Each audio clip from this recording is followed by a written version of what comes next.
Oh, scary. Oh, my name's Quinlan, and welcome to a lurgy-filled Melbourne Musos Live. The show must go on. And every show,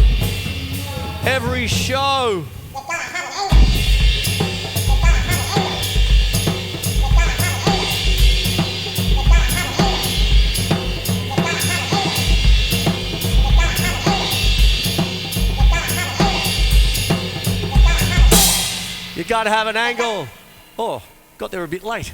Oh, story of my life. How you going? My name's Quinlan, and as I said, welcome to a lurgy-filled Musos Live.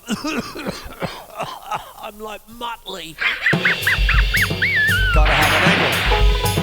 Gotta have an angle. Gotta have an angle. Oh! I talk about angles a little bit. I bring it up every now and again. It's such an important thing for us drummers and everything else, and you got to have an angle in everything, in business, in drumming, in guitar. You got to have an angle.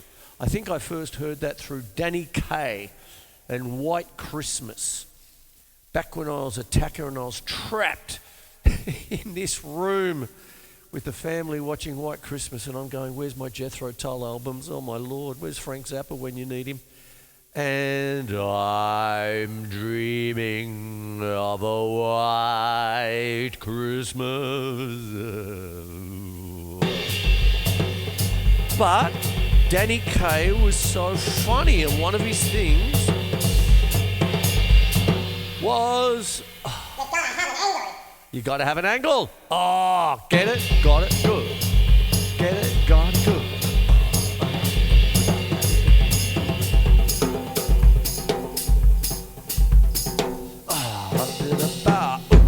There you go. Let me get into it a little bit. Now, when you're dealing with angles, I've done this before, so I'll get this bit out of the way. Then I'm going to do something else, and I'll get that out of the way. Then I'm going to combine them, and then I'm going to do different things with them. And what goes on is the first thing is when you're dealing with angles, you can just start with a star, one drum. I seem to have this little quasi-Latin little feel going.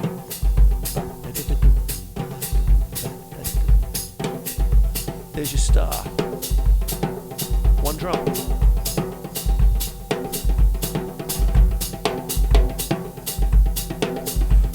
1, 2, 3, 4. 1, 2, 3, 4. 1, 2, 3, 4. 1. Or if you like, 1, 2, 1, 2, 3, 4. 1, 2, 3, 4. 1, 2, 3, 4. 1, 2, 3, 4. Line.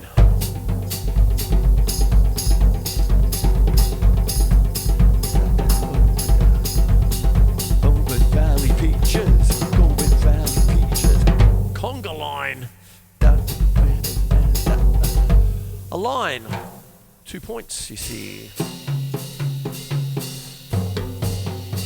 Triangle, the old triangle.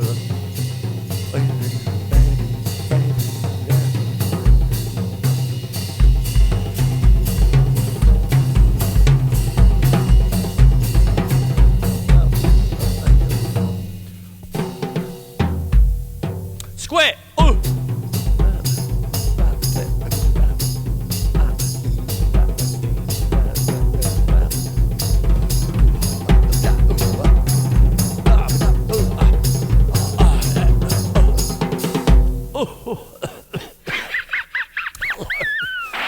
I hope Marley doesn't catch it. There you go. And there's your square. Now what happens is while I was doing all that business, I was keeping the other hand in the one spot, so you could have a square. Like that. And then just keep, then you can mix them up. You can have a square and a line. That'll get you thinking.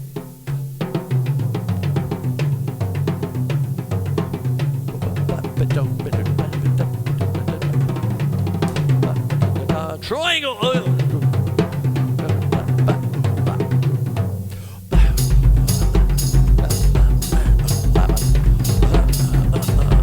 And now, as I said, I've done this before, but what I'm doing though is making sure you get the basics down first. Now, they're not basics. I mean, when you start doing little things like that, you can really perplex yourself by doing a square here, a triangle there, if you've got enough drums and all sorts of business. And what happens is that this is what you often see when you are, say, doing some classical percussion. I'm very fortunate in having a student at a not too badly financed school, and he gets to use his timpani. Oh, we love the angles around the drums, don't we? Yes, we do. And what goes on is that one of the things about classical timpani, one of the reasons why I'm using mallets, I suppose, is the sense that when you're going down the timpani, you actually have an inside stick and an outside stick. So when you're going down, there's your inside stick dragging the outside stick down. When you're going the other way, this becomes the inside stick. And whenever you see any kind of timpani being played, there's a great one out there, just a timpani concerto. Just type it in, I'm sure you get it. It's a lovely lady who's surrounded by timpani, and she's running around, just doing circles and all that sort of stuff. And you can see her changing leads. It's almost like windscreen wipers, it's like that. Wonderful stuff. And that's where I'm heading into now, you see. I've already talked about squares. Okay, so what you've got then is,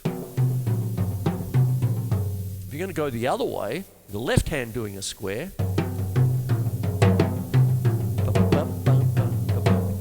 got to keep them syncopated.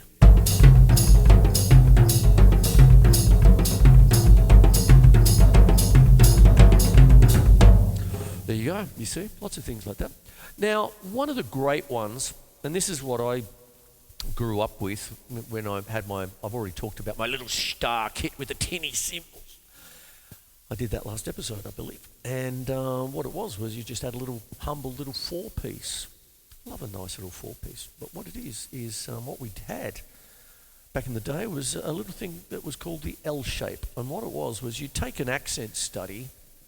I remember one in triplets. Out of Stinkopation by Ted Reed. I might put it up here, I don't know. See how I go.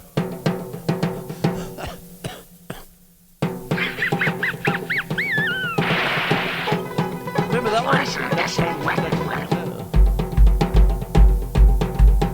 one? And old H used to say, it's a right-hand accent, put it there, pal. There was a left-hand accent, put it there, pal. No worries, H.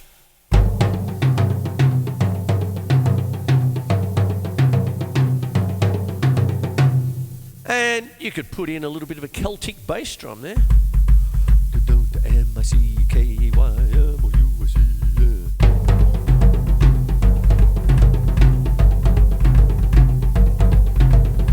L shape, there you go.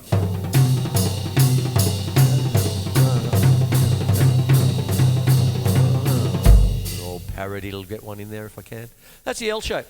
Then you have a little thing that doesn't get used that much, funnily enough.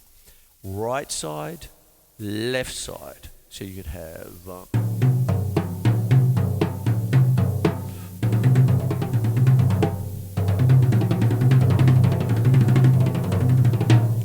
that kind of thing. Now, Josh Fries, who is quite a journeyman kind of drummer, he's a bit of a regular with 9 Inch Nails, had his ups and downs with Guns N' Roses, as every other musician has. And, sorry, hello audience. And what it is he put out a little thing in Modern Drummer magazine, which I had a little bit of a giggle about. He called it one of his little articles, and he said, I've got this thing called the Running Man lick. And what it was, I went, oh, that's right side, left side. And what it was I can't quite recall it. I know I've got the Modern Drummer in there from about 15 years ago in the next room with all my other modern drummers, but what was it again? Running Man.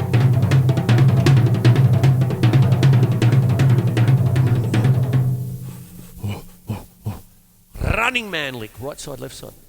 Now, the other thing you have is upper and lower, you see. So if I don't know what I'll do, what am I going to do?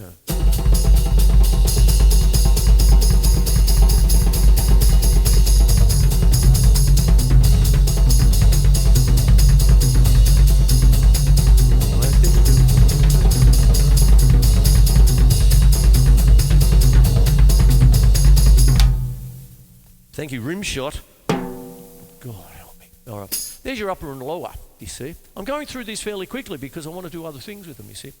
And what happens then, you can have the old diagonal, jingle jangle, ya na na na, diagonals that way and that way. Some people call it the cross fill.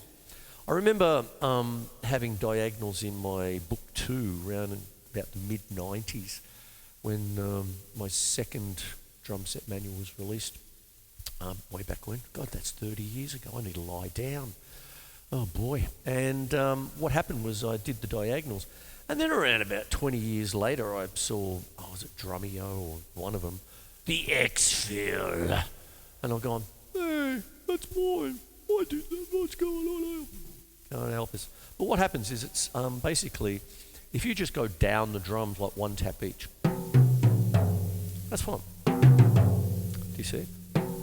Right, left, right, left. Your right hand's doing a diagonal, and the left hand's doing the diagonal. And then what you want to do is come back up. One little trick of the trade is that if you just sort of play in, your right hand is going to be a bit of a block to your left. So what you do is give it a little twist so the left hand can come down. See? Just out. Not like or anything like that.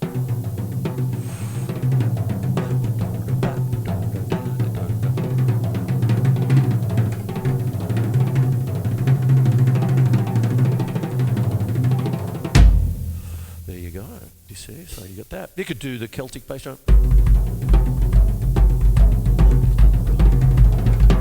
What's going on there?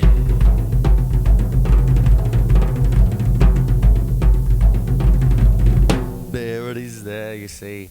And that's what happens, the old diagonal. Changing leads. Now this comes back to timpani technique. What happens is that when you're going down the timpani, as the aforementioned inside stick and outside stick, and then you swap them around, you have a lead hand. Now when you're going down the drums and when you're going up the drums, what happens if you stay with a sticking? Let's say I just do the 4-piece part of Doris here. So you got right, left, right, left, right, left, right, left, right, left, right, left, right, left, right, left, right, left, right, left, right, left. You're going to get into a bit of trouble when you're coming back up because your left hand's got to get out of the way.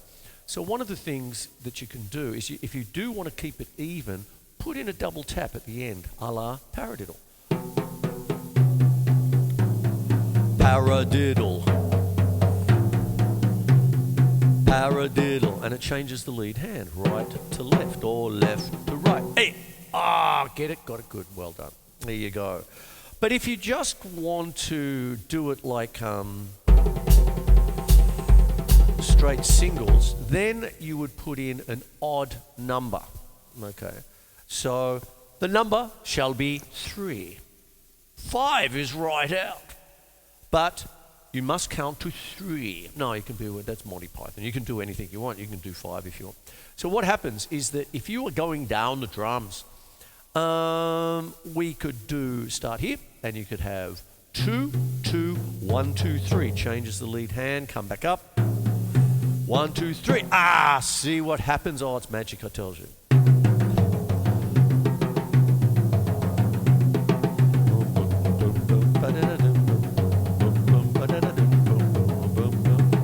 Now you can do that with whatever you've got in front of you.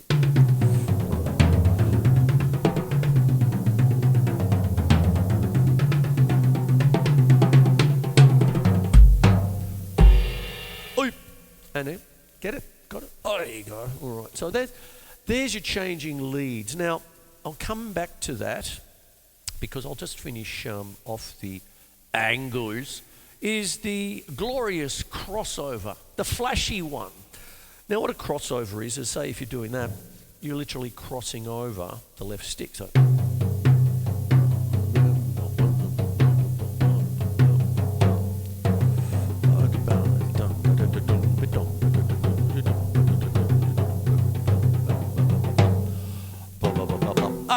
you get it? Okay, so what happens is that one little thing, if you're going to do a little crossover with your left hand over, there's an action and then there's a little reaction. So if you're going to do that, get into the habit of systems, like footy players do when they do set plays and things like that. So what happens is you might be wanting to go from your mounted tom down to your floor tom. And then what happens is your right hand again is, well, get out of the way. Tuck it in. So you've got the whole area, you know.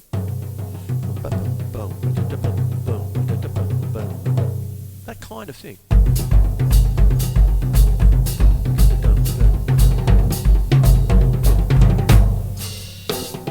Get it? Oh, it's wonderful, I tells you. Lots of fun. It's also a nice little bit of Tai Chi for drummers, you see, because you're getting your upper body working as well, you know.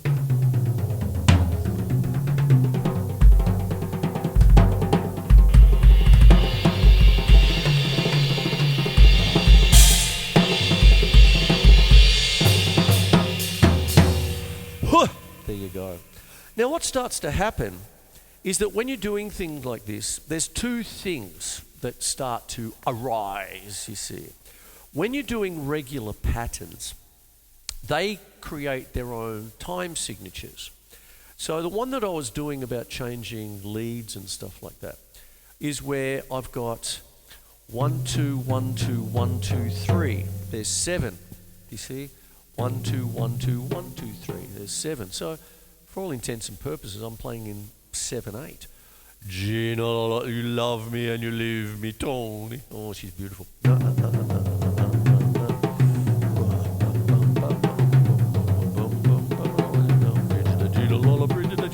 How many times?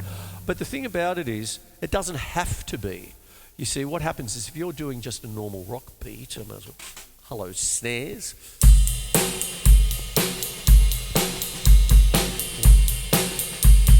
One and a 2 and a 3 and a 4 and a 1. 1, 2, 3, 4. 1 and a 2 and a 3 and a 4 and a 1. 1, 2, 3, 4. 1, 2, 3, 4. 1 and a 2 and a 3 and a 4 and a 1. Now what happens is, I mean, you just do the math. If you're doing 1 and a 2 and a 3 and a 4 and a 16th notes, right? 1 and a 2 and a 3 and a 4. And then what happens is if you are then doing different kinds of patterns, angles, all that, what starts to go on is that you just subdivide the 16. So if I've got 2 7s, okay, so it's going to be 7 plus 7 is 14, and then I add an extra 2. So here it is, 1, 2, 3, 4, 5, 6, 7, 1, 2, 3, 4, 5, 6, 7, but 1 E and a 2 E and a 3 E and a 4 E and a 1 E and a 2 E and a 3 and a 4 E and a 1 E and a 2 E and a 3 and a 4 E and a 1 E and a 2 E and a 3 and a 4 E and a 1. Do you see? So you even out the things. It's like sometimes I've got, when will I ever use that? I don't really play in 7s. No, it's a 7-stroke phrase, but you put it into 4/4. You see, or whatever it is for your rock beat. If it's 5, okay. I might do hippopotamus. Hippopotamus. There's 5. Hippopotamus. Hippopotamus. Hippopotamus. Hippopotamus. Hippopotamus. Hippopotamus. Hippopotamus. Hippopotamus. Hippopotamus. 1 E and a 2 E and a 3 E and a 4 E and a 1 E. Oh! 1 E and a 2 E and a 3 E and a 4 E and a 1. 1 E and a 2 E and a 3 E and a 4 E and a 1. 1 E and a 2 E and a 3 E and a 4 E and a 1. 1 E and a 2 E and a 3 E and a 4 E. 1 E and a 2 E and a 3 E and a 4 E and a 1. 1 E and a 2 E and a 3 E and a 4 E and a 1.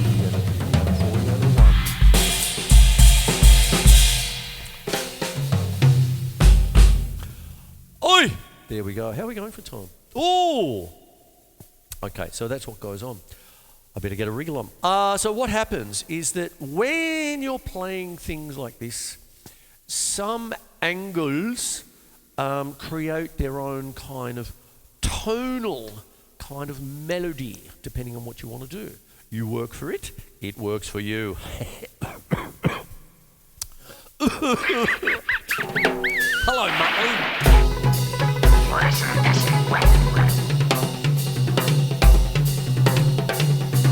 Now, see what I'm just doing there?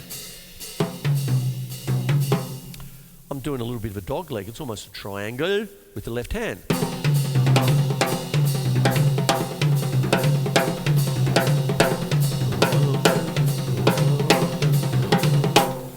Just the hands alone, you see, not even a bass drum there, just a little bit of hi-hat.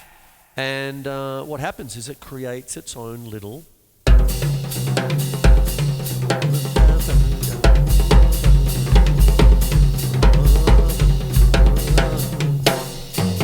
Oh, a little bit rough at the end, but you see, it creates its own thing, right?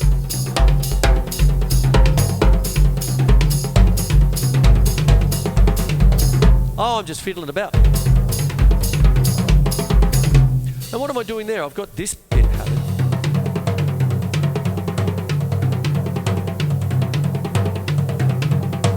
I'm doing a mixed sticking, very double paradiddly. I'm doing a triangle here and a line there. That's a double paradiddle. 1 and a 2 and a 3 and a 1 and a 2 and a 3 and a 1 and a 2 and a 3. It creates its own kind of thing. Triangle with the left hand, line with the right.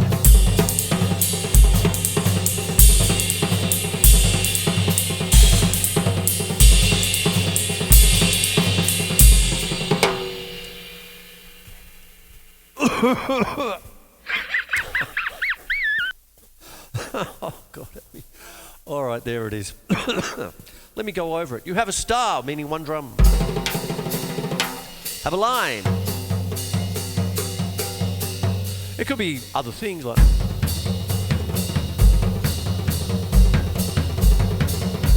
Hippopotamus, 1, 2, 3, 4, 5, 1, 2, 3, 4, 5, 1, 2, 3, 4, 5, 1, 2, 3, 4, 5. Getting into a bit of polymetrics. You see, I'm playing 5 there, but I'm keeping it even kinds of 4s on the hi-hat there. You see? There you go. You have triangles, 1, 2, 3.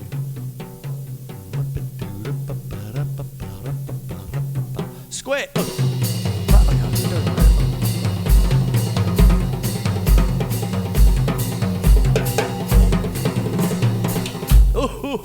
Then, what have I gone through? Squares, I just said. L shape, right side, left side, which is the running man lick a la Josh Freeze. There you go. Upper, lower. Diagonals, the old diagonal. There it is there. Changing leads, crossovers. Wonderful. If you get busy on them, what it will do will open up the drum kit and will break up your fill-ins. You see, you don't have to do the same fill-in all the time. And that kind of business, you see. So what starts to go on is that this kind of way of doing things can be less scary once you know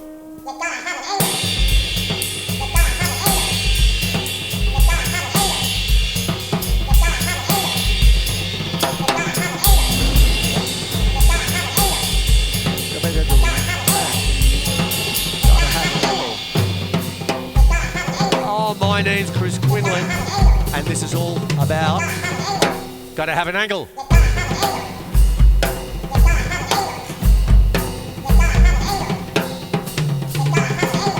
Oh, gotta have an angle, and this is Quinlan, Melbourne Musos live. And now for a cough lolly and a nice glass of...